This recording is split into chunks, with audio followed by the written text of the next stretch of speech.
Hello? There we go. That's better. How's the volume, guys? Is it good?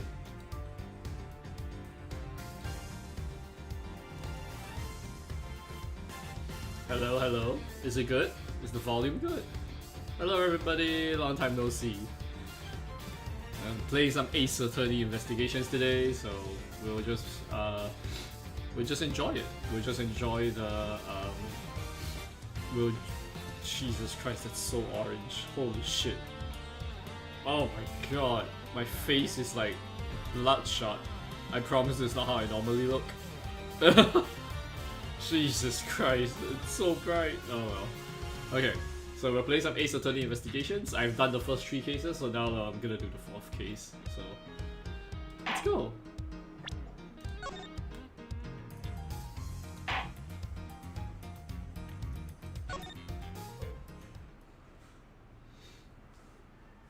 Episode 4, Turnabout Reminiscence. Kay Faraday. The young lady who calls herself the second Yatagarasu. The piece of cloth that she conjured up has taken me back to many years ago. How far? 7 years? That's a long fucking time. Oh, the judge!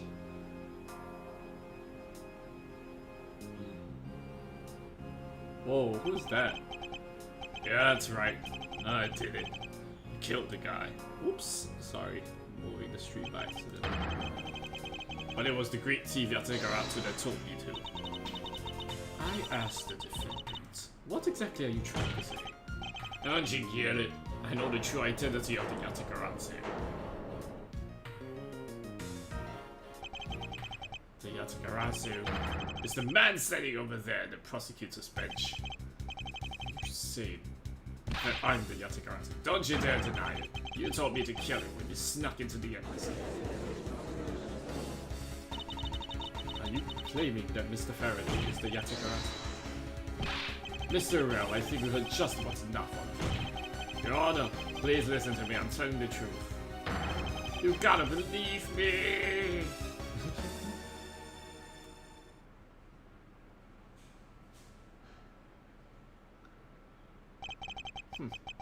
In accordance with the defendant's accusation, a new prosecutor shall be called to replace Mr. Faraday.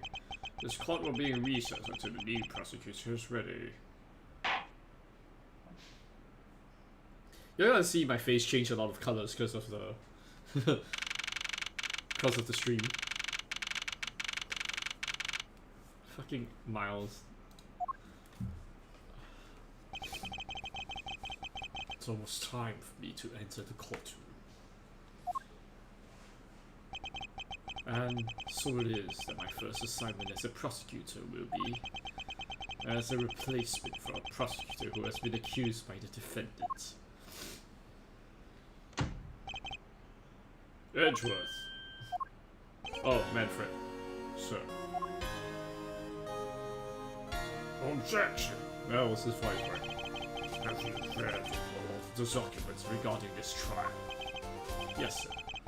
I've memorized everything there is to it. Very good. The paperwork for the prosecutor's substitution is just about complete. Edgeworth. Always bear in mind that as your mentor, I, Manfred von Karma. Oh, the snap. Will accept nothing short of perfection. I understand, sir. To have the chance to stand in court at such an early stage of my career, I am honored and proud. As I've watched over your studies, I'm giving you this very rare chance. Prove yourself. Crush the defendant's pathetic lies into oblivion. Yes, sir. This is a bad dude. This is a bad dude. That such a legendary prosecutor will be watching and judging my performance. I have to be perfect in every way. Oh my god. Manfred. Today's trial should have ended in just 1 minute.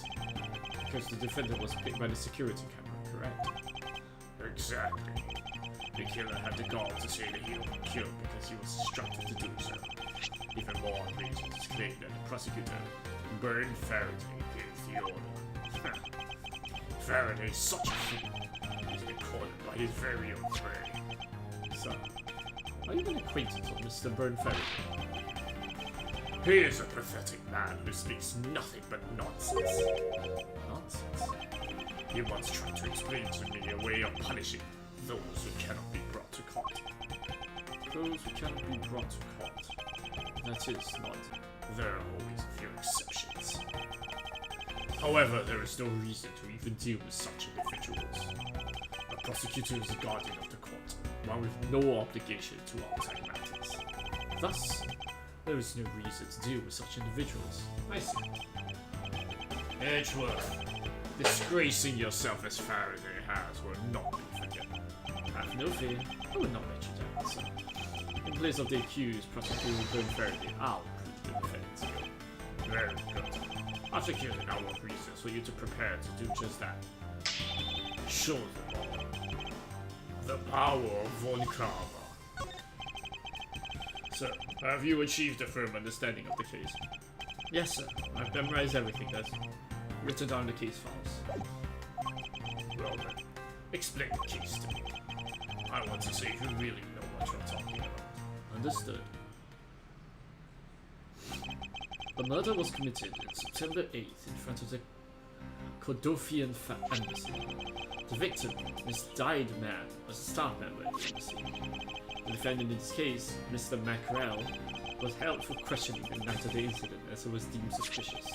He was quickly placed under arrest for possession of the murder weapon, a gun. Furthermore, at the time of the murder, the great thief Yatagarasu had successfully infiltrated the Cordofian embassy as well. At first, Rel claimed that he himself was the Yatagarasu, but that he did not kill Dyed Man. Dyed Man, oh. I wonder what he expected to gain from such a desperate lie. It's possible that he wants to go down on the spot if he is found guilty. Jerry, there truly is no limit to people's inanity. But I digress. Continue, Edgeworth. Yes, sir. During the trial, the prosecutors presented the security footage that captured the murder. The footage clearly showed Mr. Rel as the murderer. The act of Mr. Rel firing the gun could be clearly seen from the visitor's galley. Upon seeing that, the defendant retracted his statement and admitted to the murder. I did it because I was told to, by the real Yatagarasu, Byrne Faraday. That sounds about right. However, you've forgotten one thing. While this may appear to simply be the murder of a Cordofian embassy staff member, people are actually referring to it as the second KG8 incident. The second KG8 incident? I'm very sorry, sir, if you have failed to study harder now. Well, even among the police, it's information that only a select few are privy to. You should please enlighten me, sir. Sir, what do you mean by the second KG8 incident? In order for me to tell you that, you must first learn about the original case. Take a look at these documents. This is a 3-year-old newspaper. You've heard of the Amano Group scandal before, correct? Yes, I have. The secretary of Ernest Amano, the Amano Group's director, was arrested under suspicion of smuggling. So this was the third case. The guy pretended to be a butler and then died. And then this Japanese man is the CEO and tried to protect his son, who was the murderer. CC was an employee of the Amano and a sole witness to the smuggling operation. It was she who brought the crime to light. However, Miss Yu was silenced before she could testify in court. Was the Cordofian embassy staff member arrested for the murder? Manny Corcoran. Yes, a Cordofian by the name of Manny Corcoran was the suspect. However, due to lack of evidence, the case went unsolved. Lack of evidence? Ha! If only I was in charge of the case, I would have done everything in my power to prove his guilt. To make sure that all criminals are found guilty. My mentor really is dedicated.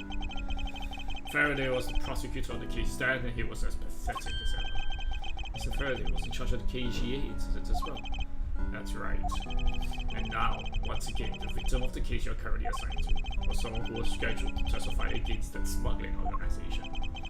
And just like last time, The victim was murdered right before he was about to testify. You're catching on. The victim was murdered just before his day in court against a smuggling organization. Events are occurring almost exactly the same way as they did in the KGA incident. So that's why it's being called the second KGA incident.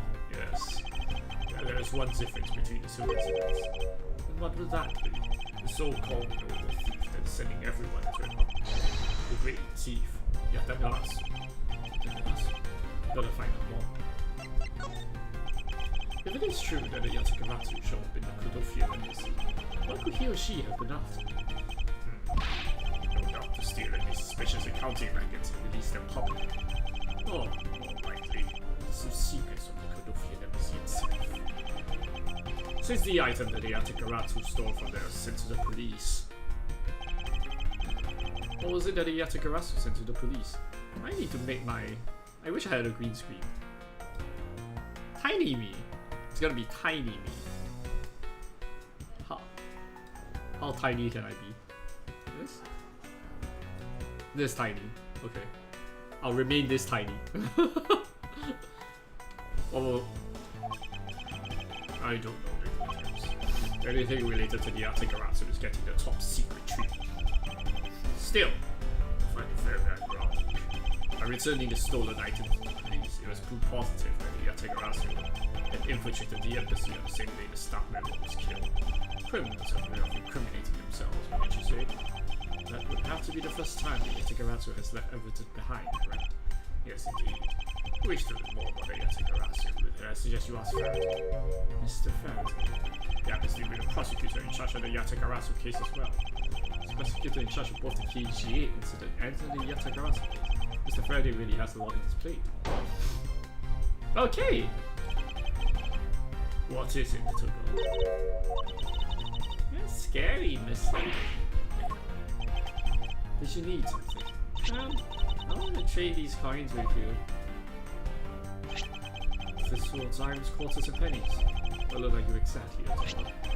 Is this what you want? Nice! Looks exactly what I needed. The child will be here to watch the trial. How disrespectful for a child like that to be running around inside the courthouse. There's no one who has respect for this country's judicial system anymore. The irony that Manfred is talking about respect for the judicial system.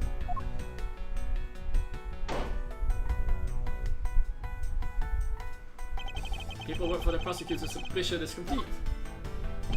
Why? Do you even know how much time there is left before the trial resumes? I'm so sorry. They have you mopping up this courthouse instead of protecting in an instant. It's no bother, sir. I've been completely prepared to prove to be a perfect handicap. Proud one. You had better collect the evidence on Faraday and prepare yourself. It's time for your debut, Edgeworth.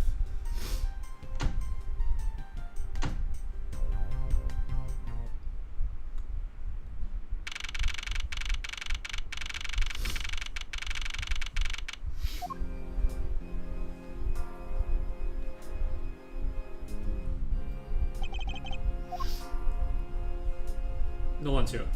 Where the fuck is everyone? Just what is going on? Why isn't Faraday here yet? Is it possible that the defense is not prepared yet either? Bailiff? Where is Mr. Faraday? I'm not sure. Wasn't really paying attention. Oh, the judge. No defense, no prosecutor. Is Faraday dead? Oh shit. You must be the one Mr. Von Karma recommended. I heard this will be your first trial. Look forward to seeing how you will perform. Oh, by the way, was there someone celebrating a birthday during the recess? There's someone that I heard a papa going off. That's a guy. Come to think of it, the other day with my grandson. Sir, it looks like the trial's about to resume. However, yes, it will be all but impossible to prove the witness is a liar without the evidence on Faraday. What is the blasted buffoon up to? It's an emergency, sirs! Oh, gumshoe. Silence! There shall be no yelling in the secret hall. Bailiff, remove that man from the courtroom at once. Please. Wait, you have to listen to me. There's an emergency. Defendant lobby number 2. Mr. Faraday and the defendant. The two of them. They're both dead, Your Honor. What? What? What? Name's Dick Gumshoe. I think I'll give him that voice.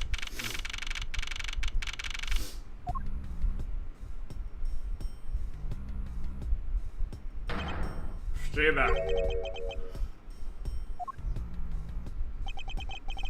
No one's allowed on the crabs.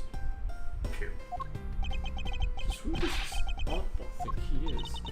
This is becoming quite the hotspot. Isn't she Mr. Rel's defense attorney? Hey you! No running in the hallway. Who are you to tell me what to do? I'll find out what's going on like this. It's time for some civil discourse. I want to see this picture first. Poster of the judge. There's a longer slogan on some sort of tiny letters. Every stroke of my gavel brings you closer to me, and my hair further away. There's a promotion poster for the court to the hair. Fine. One were to be hit in the head with it. I suppose the victim will lose a memory or two. It's not as though I have been too foolish just to be struck by one of these. Oh shit. Defendant lobby number 1 is through here. The incident took place in lobby number 2 next door. I should know a lot better to be sidetracked like this. I better get a move. Interesting. They're selling special cloth-themed food products here. Many of them seem sort of troublesome and suspicious. Objection! And you are? Oh, me? Hey, pal. It's common courtesy to tell someone your name first before asking theirs. Point taken. My name is Miles Aitchel. Sorry. I am a district prosecutor. Prosecutor? I don't see a prosecutor as young as you, pal. I told you my name. Would you mind telling me yours? Detective Dick Gumshoe. Just recently, actually, in my dream of becoming a detective. Born in a dream, I was born to do. Wait, maybe I should check and make sure I'm not really in some crazy dream first. This detective is highly too excited to be at a murder scene. So, Detective Gumshoe, would you mind telling me what you know about this? You know that I don't have to tell you anything, right? I know that. It behooves you to fill me in on what you know. Wow, you're a proud one for such a youngster, aren't you? Well, anyway, Detective Bad is the one in charge, but you're just gonna have to ask him for all the details, okay? As for me, I was guiding the door to defendant lobby number 2. So you were on guard detail. Did you notice anything strange while you were on duty? Well, I freaked out when I heard a gunshot and then I kind of froze. You're a detective and a measly gunshot scared you that much. Then again, I hardly came to know what it's like. Do not know what it's like to hear one at close range. Then, Detective Bear came running to the scene. We went into lobby number 2 together. Both men were alive, dead.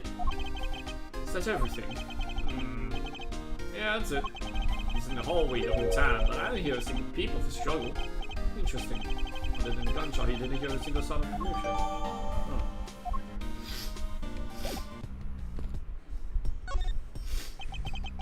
Do you have a minute? You know, I'm not really into talking to people I don't know, especially at a time like this. Yeah, I'll just introducing myself before boring. My name is Miles Aitchel. I was to take Mr. Faraday's place in court. Edgeworth, huh? Never heard. Mr. Faraday's substitute is a newbie, huh? I'll have you know, madam, that I study under Manfred von Karma. Do not take me for some naive novice.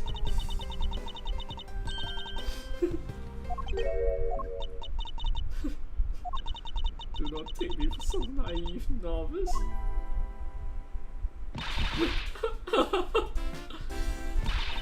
You're students of von Karma. Shut up. Oh, let's close everything away. So stop right there. So the garments of one who gallantly presents the facts. I think it was a great laugh, but try not to make me laugh so much, okay? I'm not trying to do anything of the sort. Just kidding. I was just goofing around. By the way, you know who I am? My name is Callisto Yu. If you're telling me the truth, you're about to go head to head in court. Yeah, but of course. I've heard much about you, Miss Yu. But of course, I've heard much about you. You're a regular Shakespeare. Let's say something funny. Oh, I like her. I'd like you to update me on the situation. I don't really know anything. Maybe try talking to those detectives over there. If that's the case, then why are you here? What's so funny? It's just the way you speak is so tactless. The person I was going against in court until only a little while ago was just murdered. Not I could go back into the courtroom pretending as though nothing had happened. That's a good point. I apologize for asking such an insensitive question. That's fine, don't worry about it.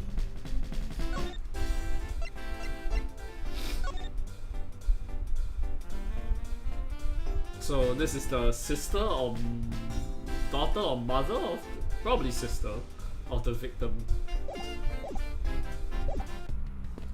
Okay, time for this guy. Excuse me, but who are you? Detective Too Bad. Homicide. I was informed of the situation and came as quickly as possible. How did you arrive and inspect the body before me? I already requested for me to testify in the trial. Plain and simple. Mr. Faraday requested that you be here. I already contacted HQ about the situation. I have nothing to say to you. Kid? And Mr. Faraday substituted in today's trial. Therefore, I insist that you update me on the situation. I can't back down here. I have a right to know.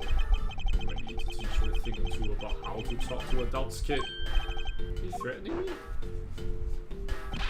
Is he going for his gun? Oh. It's just a mirror. How dare he trick me like that? Faraday was stabbed to death with some kind of blade. He had a gun in his hand.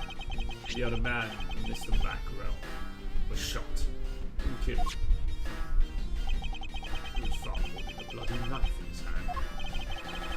Was there anyone else who went into the defendant lobby number 2? Yeah, a big lug over there. His name's Gumshoe.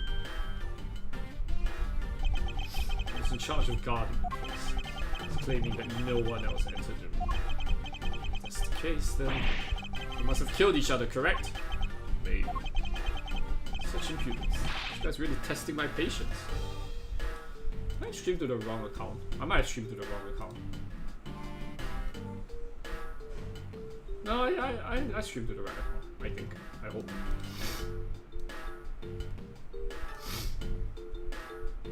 Hold on up.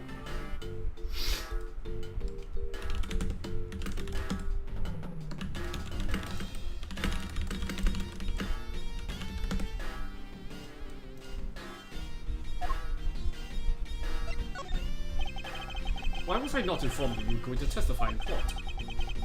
Besides, my only case, the Yatakaratu case is also one of my assignments. You were called upon to comment on the Yatakaratu's characteristics, or to assess if Mr. Faraday really was the Yatakaratu or not. Well. So you might just have a grade after all in the head of your son. It's your son? Not your son, Pops. Miss you. There's someone here who wishes to see you. Who is it? A Cardofian embassy staff member by the name of Manny Koke. What's going on? Detective Bad and Miss Yu's moods just changed all of a sudden. Wait a second. Wasn't Manny Koke? I'll be right there. Not you again. Miss you. Why are you here? I have no desire to miss you. Now. Actually, would you mind stepping outside for a brief chat? Fine. Let's go. Manfred? Bad. Phone call. It's been a long time. You would show up. Usually do when the Yatakaratu is involved. But I see this case is no exception. So you know Detective Bad, sir? Yes. It's like an old bloodhound that never leaves the scene of a crime. If only he would get a promotion and move on. It's the crime scene where a detective is most useful and effective. It's not like I don't know that. Moving on, though, Bad. The man that I just passed by. Was he not a suspect from the KGA incident? Sounds right. What is that man doing wandering around here? That Faraday. I believe he let such an easy catch get away. Imbecile! I won't make Let's give it 3 minutes. Von Karma. I think you said enough for now. It's in poor taste to speak like that about the departed. Very well. Back on topic. I'm placing Atroth in charge of the investigation. Objection! Oh, Francisco! Papa, how can you place him in charge? Francisco, what are you doing here? I'm here for summer vacation. What else? Oh, this young Francisca, it's so cute. Francisca von Karma, so she's here on vacation from Germany. She's the daughter of Manfred von Karma and a student of his who's also a junior to me. Anyone who's junior to me, and don't you forget it. You're not conveniently avoiding the bar examination, are you? If you were able to pass, then I'll have absolutely no trouble at all. I'll never allow myself to lose to you. Never! Why do you always have to be this competitive? Anyway, Papa, are you really assigning Miles Edgeworth to cover the case? Yes, I am. Why do you ask? Well, you know, just to become a prosecutor myself. And I'm 100% confident I can do a better job than him. That's just like Francisca. She has no problem bad-mouthing someone right in front of her. Bad. Yeah? These two will be conducting the investigation. What? You want me to let both of these kids loose on the crime scene? Huh. This is a perfect opportunity for them to work on their prosecutorial skills. Crime scene is not a place for children to be messing around in. I'm the one with the authority over this crime scene, man, and I will not tolerate complaining. Edgeworth, Francisca, I leave this case to the two of you. Understood, sir. Yes, Papa. I'll go take care of the people. Now, remember, I accept nothing but a perfect report from you. Do not disappoint me. Hold up, Von Karma. I still haven't agreed to this.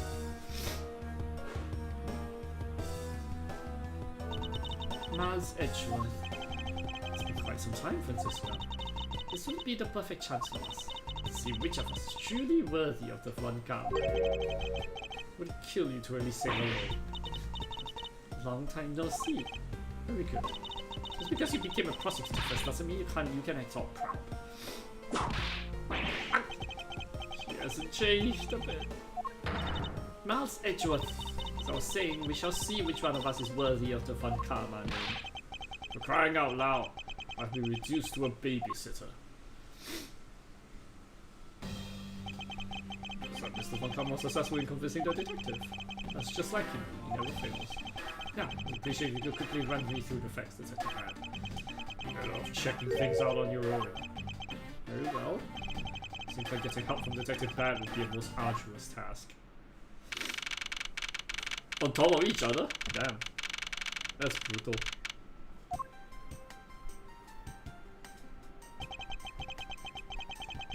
Is there only a real explanation that they kill each other simultaneously? Miles Edgeworth, you should listen to someone until they are finished talking. What are you talking about? I'll only say it one more time. This is a competition to see who is truly worthy of the Von Karma name. A competition. The person that figures out the truth first wins. The person who doesn't discover the truth is a dishonor to the name. Exactly! I don't care that you became a prosecutor before me. I simply refuse to hear any more foolish things come from your foolishly foolish mouth. Fine. I'll try to make you happy. I take it as you accepting my challenge. Once again, whatever makes you happy. Ah, well then, let's begin the investigation, shall we? I'm gonna find the perfect evidence and prettily present it like the professional I am. I need to discover the truth behind the crime. Not delightfully childish. You kids over there. Hold it! Kid? Ha! Serves you right, Miles. He just called you a kid. I say kids, kid. How dare you call me a kid as well? I'll do what I please. I don't want to allow you to cause a ruckus on my crimes. Hey, big guy. Yeah, gotta watch over these two. Yes, sir. Detective Bat, sir. Now, do what I say from now on, kids, okay? You better not get in our way, Scruffy. You'll feel the bite of my whip if you do. Hey, you, prosecutor boy. Let's get you investigation started already, alright? Great. And even that detective's treating me like a child. Alright, it's time to get investigating. Did a move on, prosecutor boy. My name is Miles Edgeworth. If you were to call the prosecutor boy one more time, it will be my duty as a prosecutor to look into your monthly salary. Even now, he's like trying to hit Gumshoe's salary. Or what will you do with my salary after you saw how much it was? It's up to you now, isn't it? Really? Sounds good, pal. He's so naive.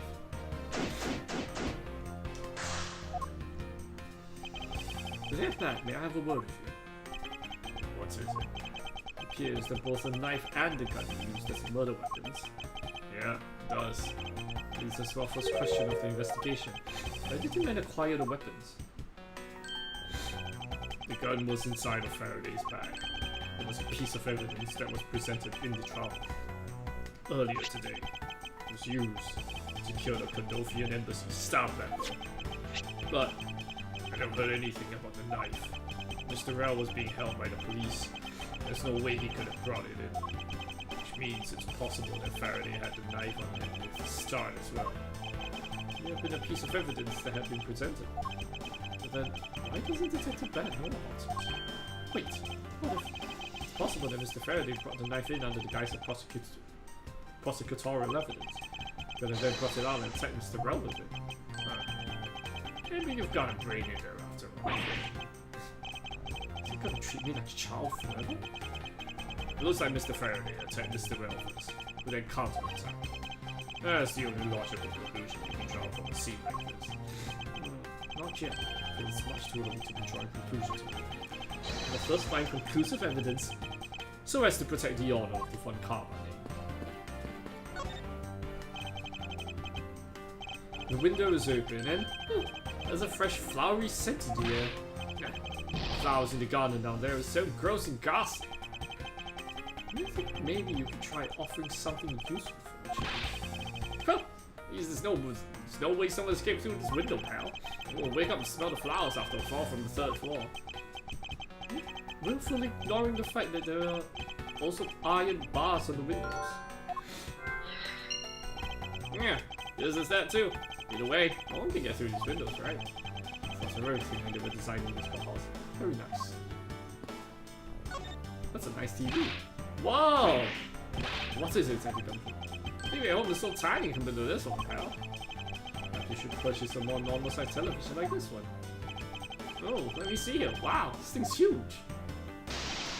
Ah! Way too noisy. You're the noisy one, Scruffy. Don't touch it. There are fingerprints all over it.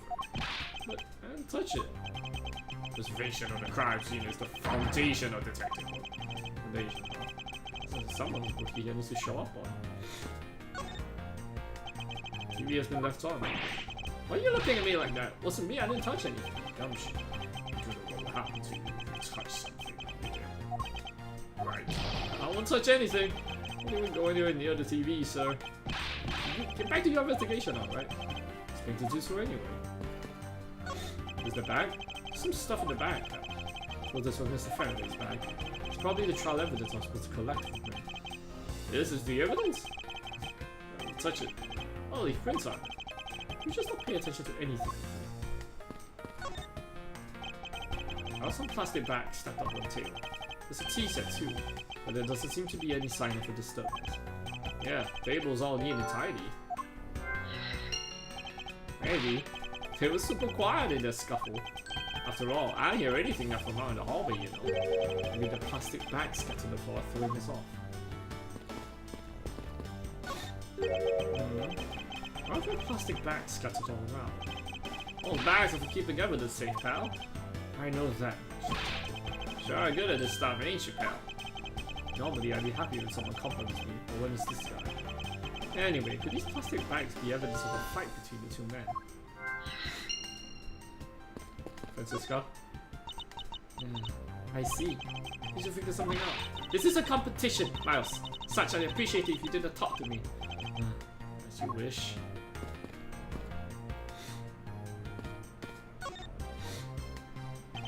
Looks like Mr. Faraday fell into Mr. Rell. First glance, it seems like they must have killed each other. However, using logic, the logical conclusion is... Aha! What was stoppers for? Detective instincts just hit me real hard. It was Mr. Rell that fell first, see? You don't need a detective's instinct for that. It's common sense. Of course, we won't know much more than that until after I examine the bodies.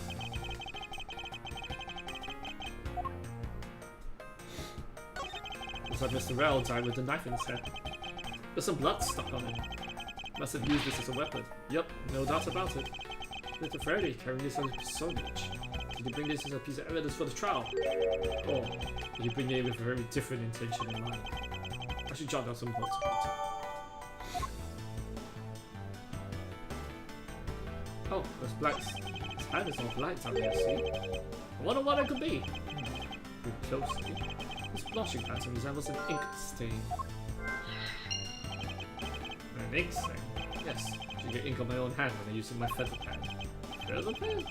I've seen one before. So you don't yank it up, pal? Looks like Mr. Faraday died while holding the gun in his right hand. Shot Mr. Rell and then fell on top of him while still gripping onto the gun. Guess that does seem kinda strange, huh? Why would Mr. Faraday know how to fire a gun? It's not exactly rocket science, but I know how to pull the trigger. No, I doubt I ever need to use one. Oh shit. We'll never have to figure fire a gun again either, pal. But it sure does look cool to hold a gun in your hands. Isn't it the police screening procedures need a thorough review? Anyway, I should shot down some dirt to put a handgun in Mr. Faraday's hand.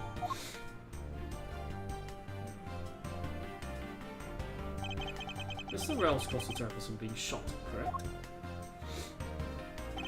That's what we think, but it's hard to tell with him lying face down. That is bad enough, but it's surely lamentable that someone would try to hide the truth.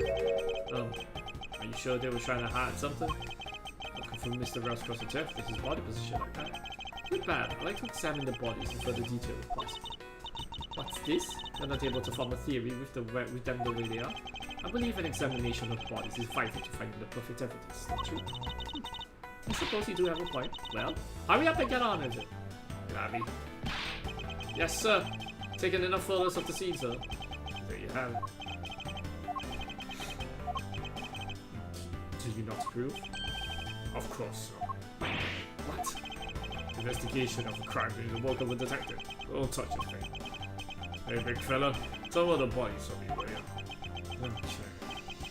Please forgive me, Mr. Faraday, sir. Do not get emotionally involved. Remember, you're a detective. Yes, sir. Understood, sir.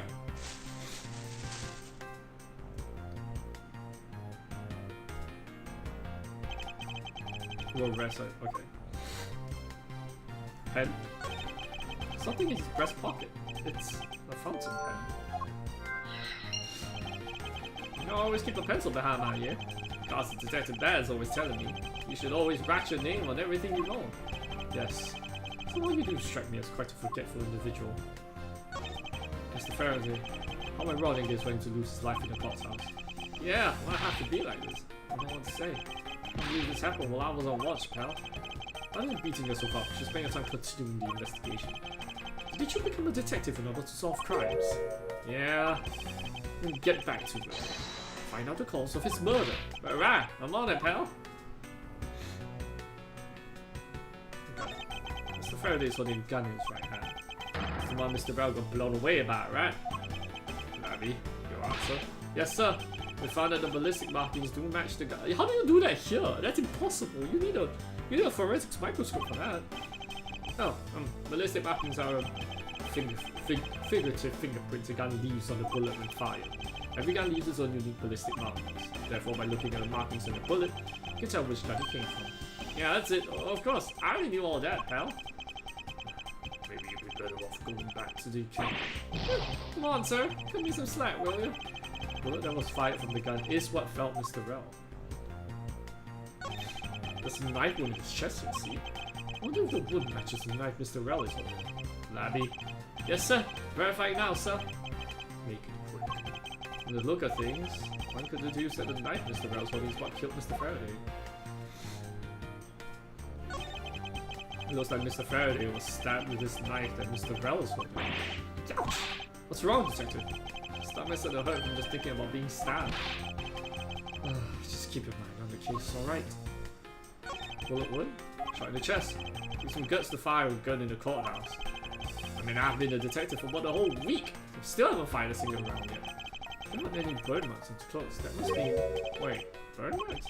The round was very hot as discharged from the fire. Therefore, burn marks are usually left when the shot is fired from point blank range. There you go, Mr. Round must have been shot from at least a yard or two away. You do know have a bunch of neat stuff for your age, pal. Apparently this detective has as much common knowledge as your everyday marsupial. Let us now try to understand how the two men died. First, Mr. Faraday took the gun and the knife out from today's trial of evidence. Then he aimed the gun at Mr. Rell and fired. However, Mr. Rell managed to grab the knife and countered Mr. Faraday while being shot. Then two men fell together where they stood. That is my theory in any case. A crazy way to go. Still, something about the explanation just doesn't seem right. I believe I now have a firmer grasp of what happened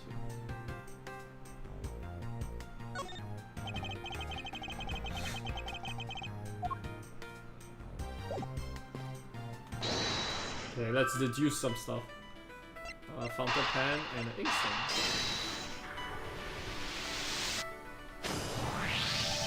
What splotch on Mr. Faraday's hand? I wonder if it might be the ink from his fountain pen. No, let's ask the lab guy. Detective Gumshoe, I confirm that the substance on Mr. Faraday's hand is the ink from his fountain pen. How do you do that? That's impossible. You know, I've always wanted to say that, but it was just one time in my life. Mr. Faraday wrote with his fountain pen in his left hand. I think it's fair to assume he was left-handed. Yes, Mr. Faraday's pen is very important to our case as well. Okay, if you say so, pal. Can I open it? Okay, wait.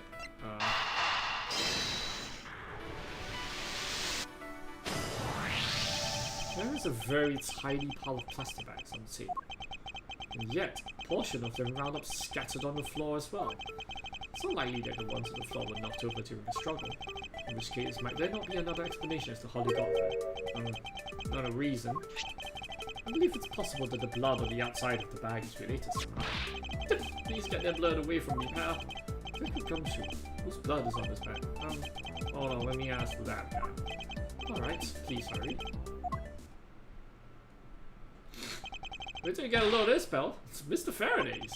No, the technician said he didn't find anything else in the bag either. It would appear that this bag is a very important piece of evidence. Okay, if you say so. Leave it in your hands, pal. There's not much left to investigate, huh? We really did kill each other. Can I uncut?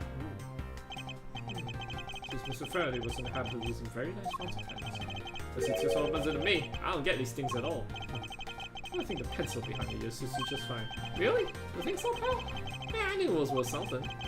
That wasn't exactly a compliment, detective. Looks like a quality new. Let me test it out, pal. Oh, this is really... got ink all over my hand. Detective Gumshoe, don't ever play with the evidence like that again.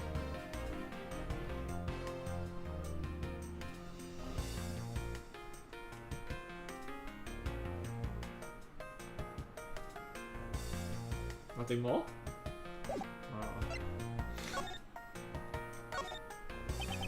Blood here is from Mr. Faraday, but there are no other clues to be found. Just the question. I'm gonna put this bag inside another bag now to preserve it as evidence.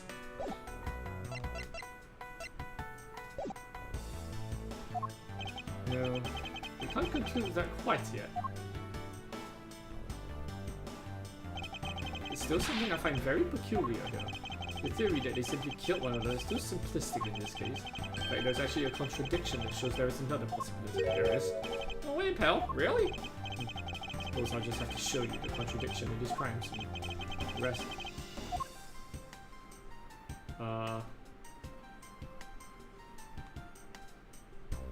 He's left-handed, right?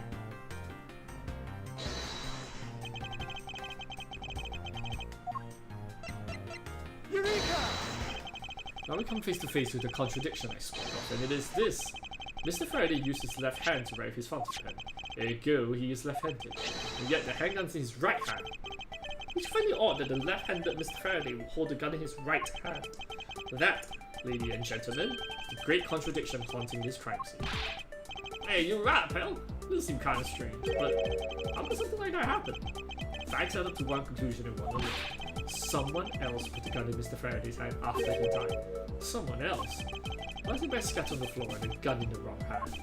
I sense the presence of a shadowy figure behind his face. A person of vile intent who is serious about keeping the truth from us.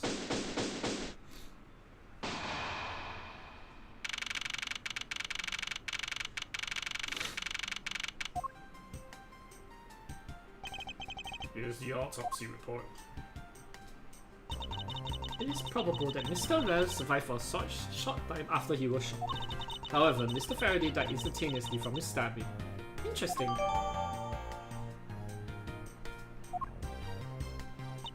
It looks like we now know everything we need to know about this case. You're sure we know everything? Of course, the incident began when Mr. Faraday attempted to get his revenge. The prosecutor went into a rage from being accused and tried to kill the defendant. But the defendant fought back and they ended up killing each other. It's all very clear and simple. There's absolutely no margin for doubt. Do you really believe that to be the truth? Huh. Are you saying that just because I figured out the truth before you? Did you not want to believe it's true? It's alright. If you disagree with my argument, then prove me wrong. None. If there are any contradictions to be found, that is. Don't worry, I will. Mr. Faraday's death was instantaneous, while Mr. Rell survived for a short time. From this, it is obvious that Mr. Faraday died after he shot Mr. Rell. When Mr. Rell, while on the brink of death, stole Mr. Faraday's knife and stabbed him. Those are the facts of this case. I think I need to press on a couple of statements, even though I already know what the contradiction is. I mean, that logic to be false is probably the fastest way to show her that she's wrong. In that case, I should first look for any holes in the theory.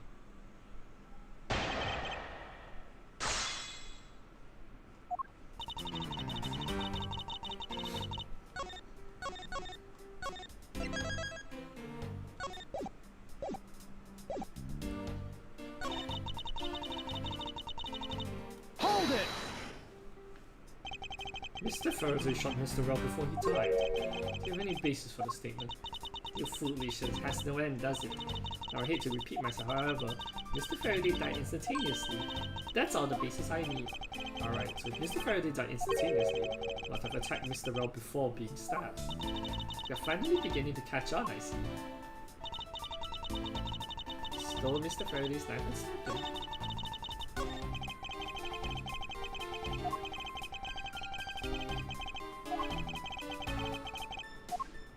Okay, so do I need to press? Hold it!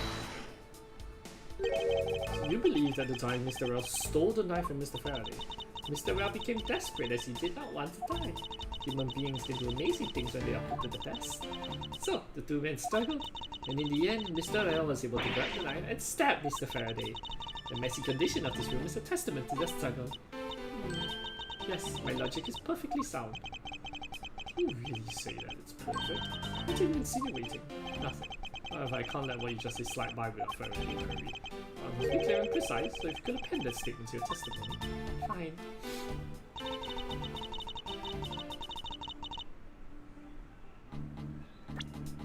Wait, let me see it first.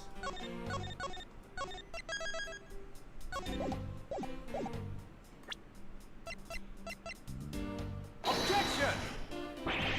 Damn it. I'm too fast. I'm always too fast. I always like am one step ahead.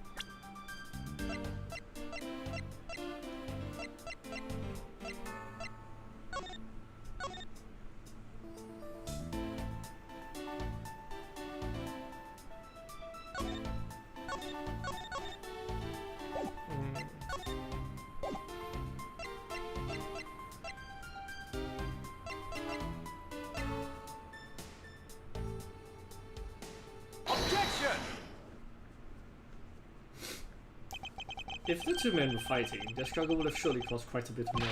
However, Detective Gumshoe testified that he heard absolutely nothing. Ha! You place too much faith in that detective's testimony, you know. But for the sake of argument, let's say there wasn't a fight. How then did Mr. Bell get his hands on the knife? Mr. Faraday's bag was sitting right here in lobby number 2. It is not hard to imagine that perhaps Mr. Bell saw a chance and took it out at some point. So, what you're saying is this. Mr. Bell took the chance when he saw the opportunity and took the knife from the bag. Then Mr. Faraday shot Mr. Bell after being stabbed? There's something strange in Francisco's statement just now. Yes, something's off. Wait, it doesn't add up. Oh, really? It's simply not possible for Mr. Faraday to have shot Mr. Bell after being stabbed. Take that! According to the coroner's report, Mr. Faraday died instantaneously, meaning that he died immediately upon being stabbed by the knife. Ergo, he could not possibly fight the gun after that. Oh, you got me. But of course. Well then, if the report is correct, then there is only one correct explanation. Suppose that Mr. Well attacked first, then Mr. Faraday, who died instantaneously, would have to have been unable to kill Mr. Well. Therefore, Mr. Well must have stabbed Mr. Faraday after he was shot. Then they both died. That is the only explanation that makes logical sense. Negating your opponent's ideas in order to prove your own theory. I see you've been studying, Francisca. I just wanted to explain to you as simply as possible, before you foolishly propose a foolish theory that only a foolish fool like you could. How naive of you to believe that only your opinions are valid, and still expect to discover the truth that the crime scene offers you. Francisca? You've still got a ways to go. What are you talking about? Are you saying there's a flaw in my logic?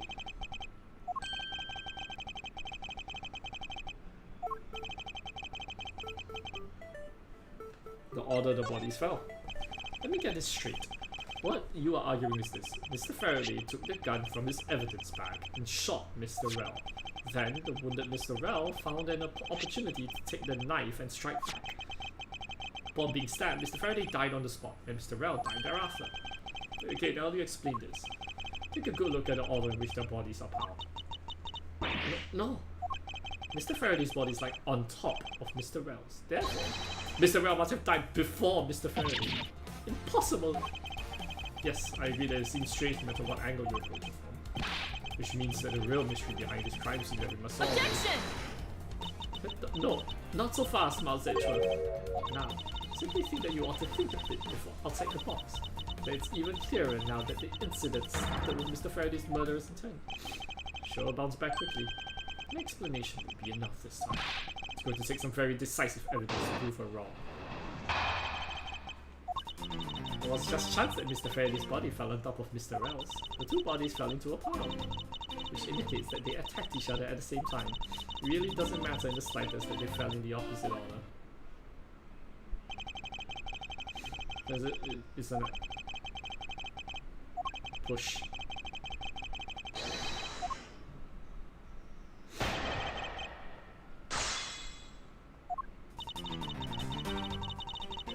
Hold it! Objection! Pressing someone's testimonial to gain some time to think. You're a really one-trick pony, aren't you? It's too bad the trick only works on friends. That wasn't my intent. I wish for more details as to how Mr. Faraday ended up on top of Mr. Rell. Someone's impatient. I was just about to explain everything to you. So do you think you can hold off for a minute? Francisca, I'll make you a deal. I'll hold on if you hold on to the whip. No, I'll hold on to it, alright? As I whip you. Well, now that you've quieted down a bit, I'd like to continue, if you don't mind. The two bodies fell into a pile, which indicates that they will attack each other at the same time. Hold it! What do you mean by they attacked each other at the same time? I assume Mr. Faraday had the two different weapons in his hands. He made it to attack Mr. Rell while holding both the knife and revolver. And then, after Mr. Faraday fired the gun, Mr. Rell grabbed the knife as he was falling and stabbed Mr. Faraday. That is how Mr. Rell's wound on the wound up on the bottom with Mr. Faraday on top. At close range, that is more than possible. Yes, it's possible, but... well, if you have any other ideas, then show me what you've got. Oh, I will. To that extent, wait for you to append what you just said to your testimony. I don't see any point to that, but as you please. Yeah, no. Objection! So you believe they killed each other at close range. Sorry, but that's impossible. Just as it was written in the crime scene notes, the firing of the handgun did not leave a gunpowder burn on Mr. Rao's clothes, and therefore, Mr. Rao and the gun must have been separated by a distance of at least 2 or 3 yards. This is by far the biggest contradiction. The 2 bodies are piled up on each other, yet the guns fired from a distance. With there being no chance that Mr. Rao moved that far after being shot, there is only one possible explanation. It's a completely foolish line of foolish thought from the thoroughly foolish fool. If I'm not right, but who was it that made the first move with the intent to kill, huh? Who? Wasn't that attack first with murderous intent? That would be? Neither.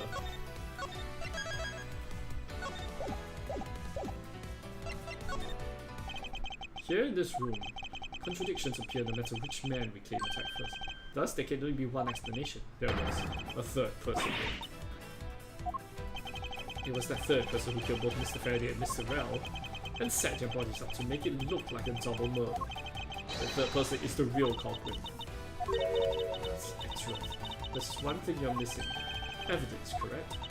Exactly. Everything you've said up until now is nothing but a story played out in your head. However, this is where the real test begins. Can you prove that there was a third person involved in this crime? Of course. If the third person was truly here, that fact would resolve this glaring contradiction. Prove that this has all been a setup, made to look like they had killed each other. I'll present it, and lay bare the final piece of the puzzle that's not yet in place.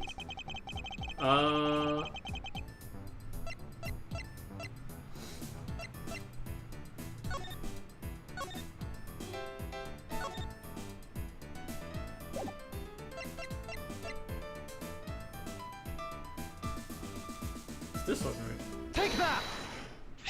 The gun in Mr. Faraday's hand, and the plastic bag with his blood on it. These 2 items point to the presence of a third person. How so? Recall Detective Gumshoe's testimony.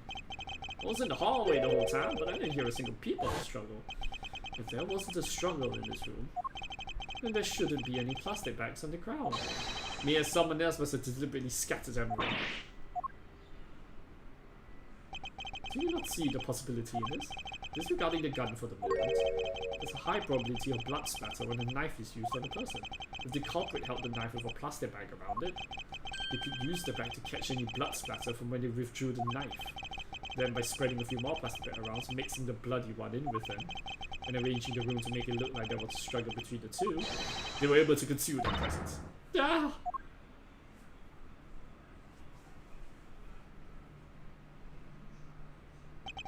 Looks like still got a long way to go in this investigation. Yes. Objection! Oh. The judge!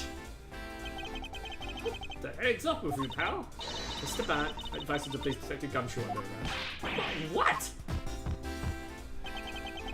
What's the meaning of this? Looks like you're not mad enough to display your own subordinates. Oh, you dare. That detective claims he was there standing in front of the door the entire time. But I have it on good authority that it was all a giant lie. Miss Yu, I ask that you please explain that last statement. I'll let his honor explain it himself. I saw it with my own eyes, I tell you. During the recess, there was a period of time when there was no one in the hallway. What? See, Mr. Bat? So I ask you, why would a detective who was supposedly doing his job the whole time but to fabricate such a lie?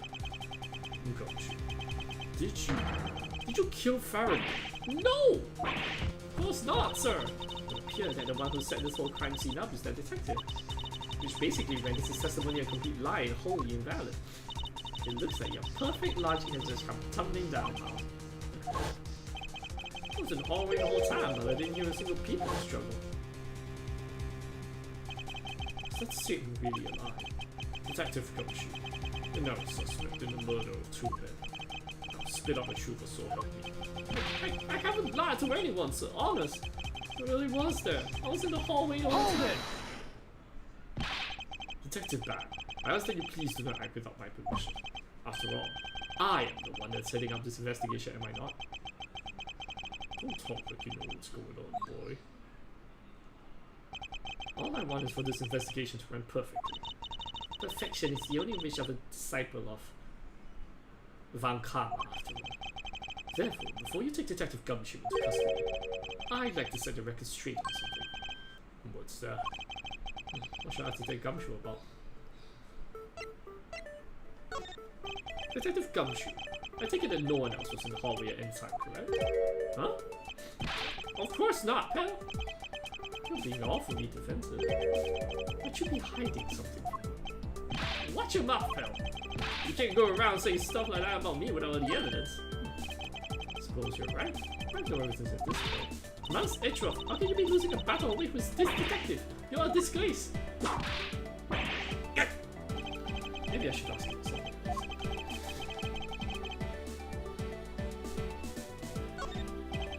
I suppose the one thing I'd like to clarify is Detective Gumshoe's motive for committing this crime.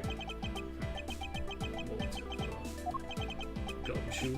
Not a grudge against Faraday or anything? No, sir! Not me! Think a bad thing against Mr. Faraday, sir. Objection! You really have a problem with lying, don't you, Detective Gumshoe? I'm telling you, I am not lying. The more unnatural you act, the more suspicious you become. What a motive that you are wonderfully right to. You should please share it with us. However, for one, I won't hesitate to object the fact of fact. Because what I'm interested in is the perfect explanation.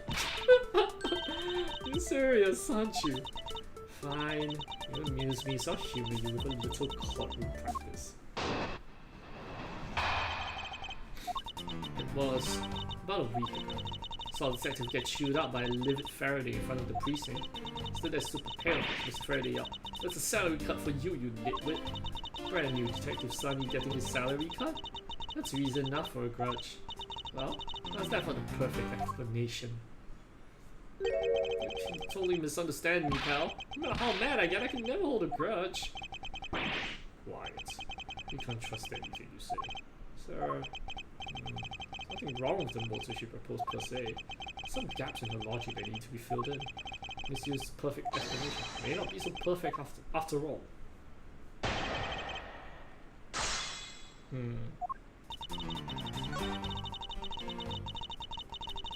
Hold it! Mr. Faraday was upset. Yeah, you know what else? Mr. Faraday is like known to get angry often. There he was, totally beat red in the face. The offending detective just stood there, pale as a ghost, like he was about to die. Just like the face is making now, right? Completely innocent, I tell you.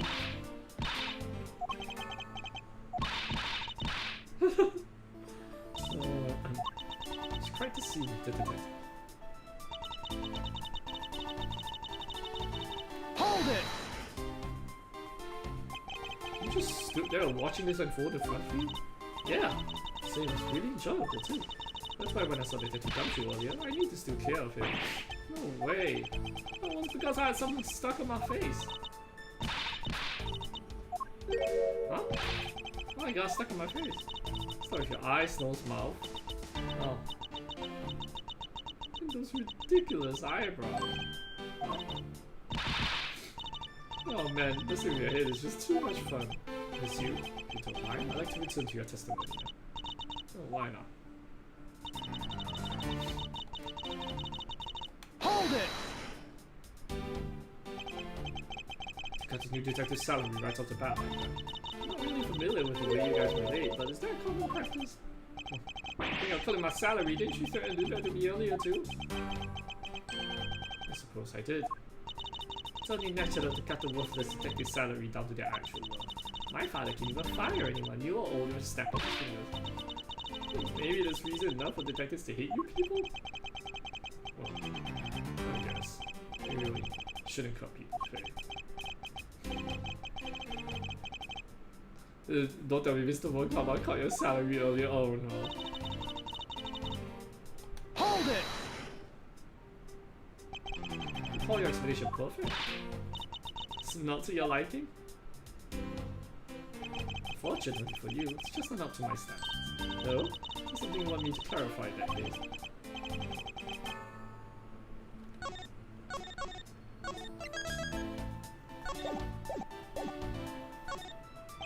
Alright, if you can clear this one thing up for me.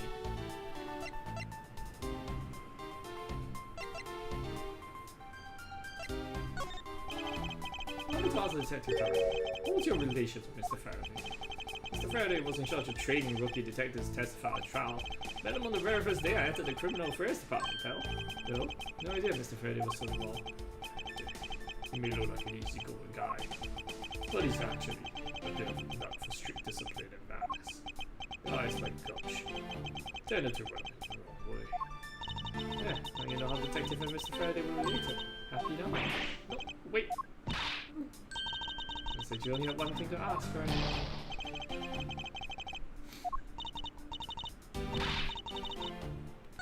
Okay, look. See, that wasn't right.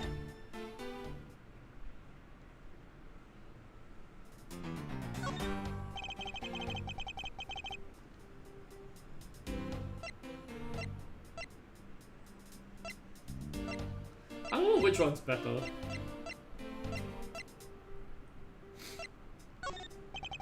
Still an explicitly established on this thread. Objection!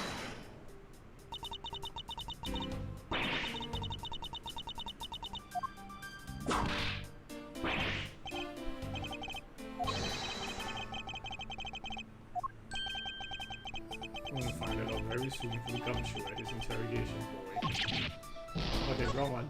Oops!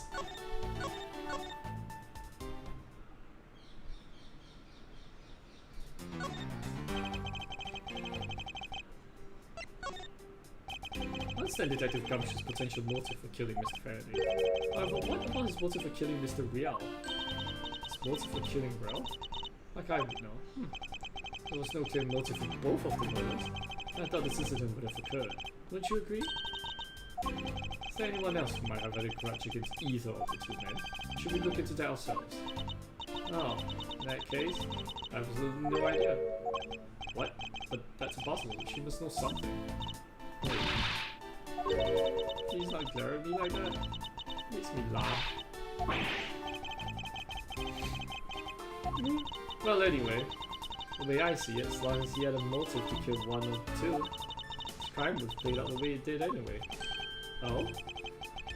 Explain your logic. At this time, please try to provide a truly perfect explanation. Perfect this, perfect that. Stop being so uptight, or is that a record trait for being a one cop? Matt Edgeworth, I demand that you shut this wood woman up. We should both be quiet for just 1 second. Oh well, guess I'll have to explain it to you kids. There's no one out there with a motive to kill both Mr. Faraday and Mr. Rel. All you really have to establish is someone had a grudge against one of these two men. Mr. Rel, who happened to be there, became a witness to Mr. Faraday's murder. Therefore, he was killed off necessity and set up to look like they had killed each other. I wonder if that's really true.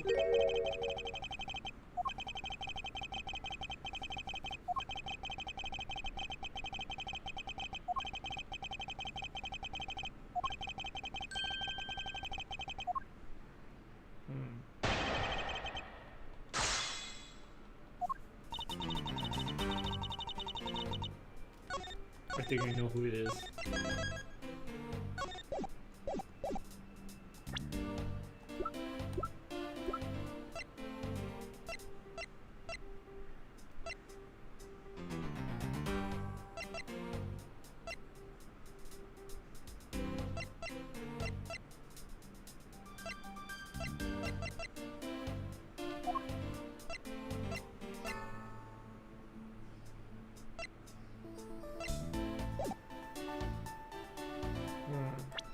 I can't present people. Hold it! So there's no one who else who might have a grudge against both Mr. Faraday and Mr. Rel? I suppose no one. It's a bit of a stretch. I should know one like that was here in the courthouse today. Yes, we did. Besides, did I need to prove that the killer had a grudge against both men? Hold it! Someone with a grudge against one of the men. In that case, aren't there plenty of other people who fit the bill? Sure. After all, who doesn't garner scorn for another simply by being alive? But the only one who held a grudge and acted upon it by killing was Detective Gumshoe. Furthermore...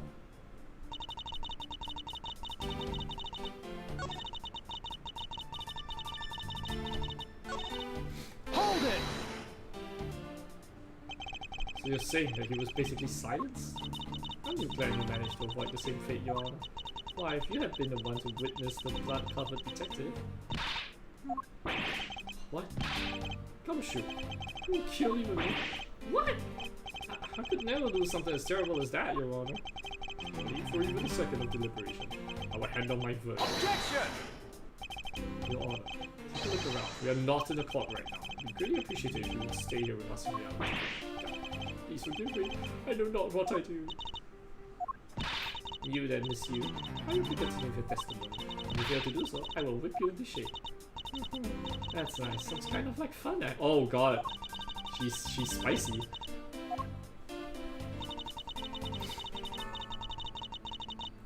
Hold it! Let me just press this final statement just in case. I did do it, pal. No feelings, but I don't think we can take the law for criminals seriously. But I gotta begin to think of ways to set up a crime scene.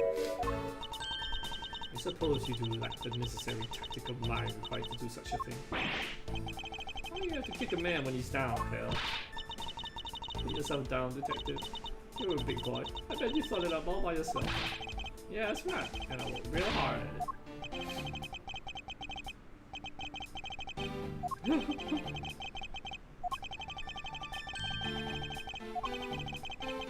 Oh wait, I can present the case file. Whoops. Objection! Right. Miss Yu, I believe there is someone you overlooked in making your statement. Or rather, is it because you'd rather not bring this person up? What do you mean? We are looking for someone with a reason to kill both Mr. Faraday and Mr. Rao. We have at least one person that fits the bill. He was a suspect in the original KGA incident.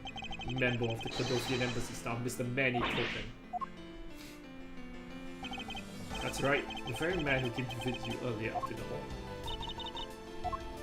The man who killed a member of the Kodothian Embassy staff, Mr. Rao, and the man who was the lead prosecutor of the KGA incident, Mr. Faraday. You're telling me that Mr. Koken has no reason at all to kill both of these men? Well, I suppose he might have a reason. You're coming from me, pal. You're not such a bad guy after all. Don't get ahead of yourself. You're still a suspect. No mistake about that. The perfect evidence, the perfect testimony. These are the only things I wish to hold. But I didn't do it. You will stay under my authority and go investigate Mr. Manny Koken. Remember, I will not be very forgiving should any of this leak out. You want to investigate Koken? You'd just be wasting your time. And why is that? Koken was up in the viewing gallery, watching the trial. Or so I was told. Every cop in this place has been keeping an eye on the guy since he arrived. The only real suspect we have is still Detective Gumshoe. I suppose so. Wait, come on, Detective Dad. You gotta believe me, sir. I really was in that hallway the whole time, sir.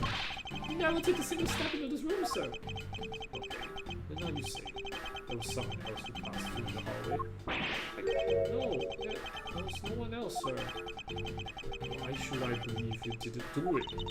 There's one incredibly foolish detective standing right in front of the crime scene all by himself.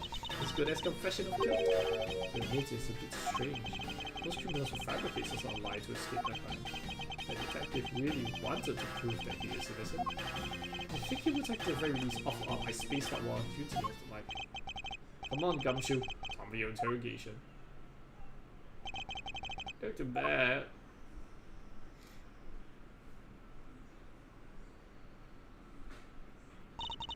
Come on, Ishraf. I will go ahead and report this to Papa. And that is to say is that. Right, everyone? Ho, ho, ho. Well, I suppose we should both be getting back to our real jobs now, huh? Before we do, Miss Yu, there's something I'd like to speak with you about. What is it?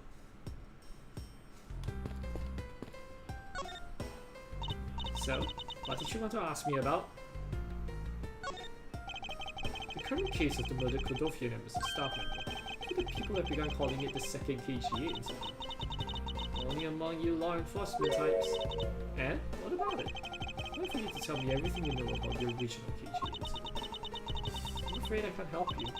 I don't know anything beyond what was reported in the papers. No, I believe you know much more, since you are directly tied to the KGA incident. I'd appreciate it if you stop with the false accusation. Baseless outbursts are useless both inside and outside the courtroom, don't you know? I do. I also know that I do have a leg to stand on. You can stop making that ultra serious face in front of me.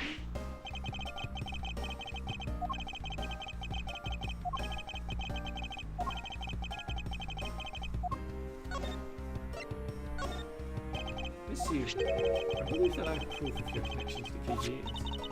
Follows your proof? Very well then. Can you tell me exactly how I'm related to the KGA?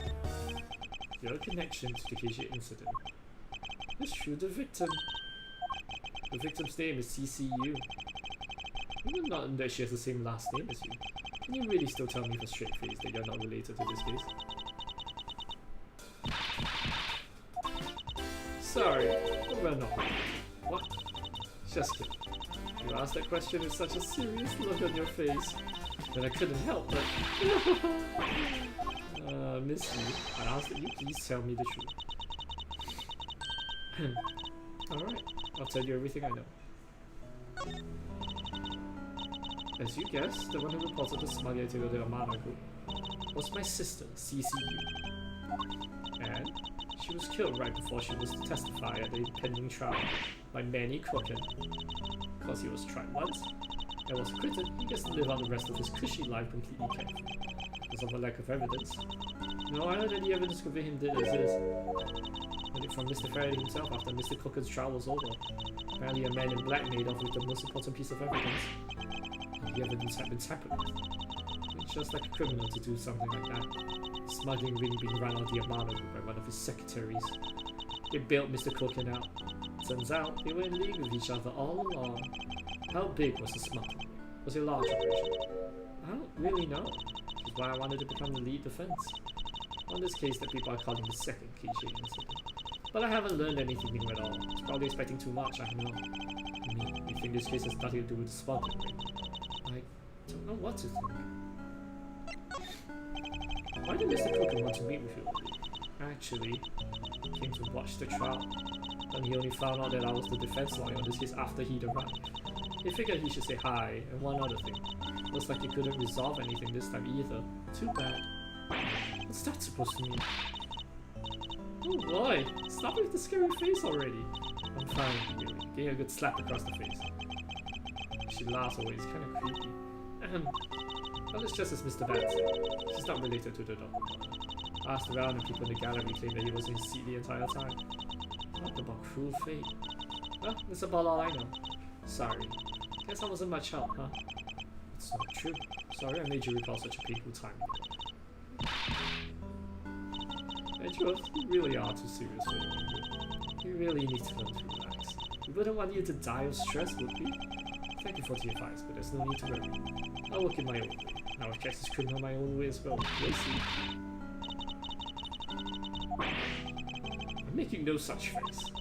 Did you know? Laughter is the best medicine, Edgeworth. Did you get tired of making such a serious face all this time?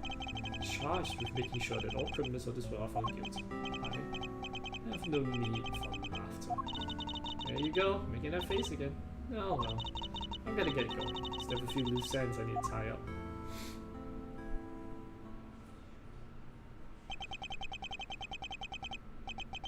KGA incident and this murder investigation. And I believe that these two cases are related to each other somehow. Plus that detective, Detective Gumshoe. It's obvious that he's lying, even though the lie is hurting his chances. Clearly, this case is far from over. But whether or not the detective is the murderer can only be determined once I've completed my perfect investigation. Mr. Von Karma, I swear to uphold your honor only, and my name isn't Miles Edgeworth. Damn! That was a 1 hour 20-minute part 1. Shit.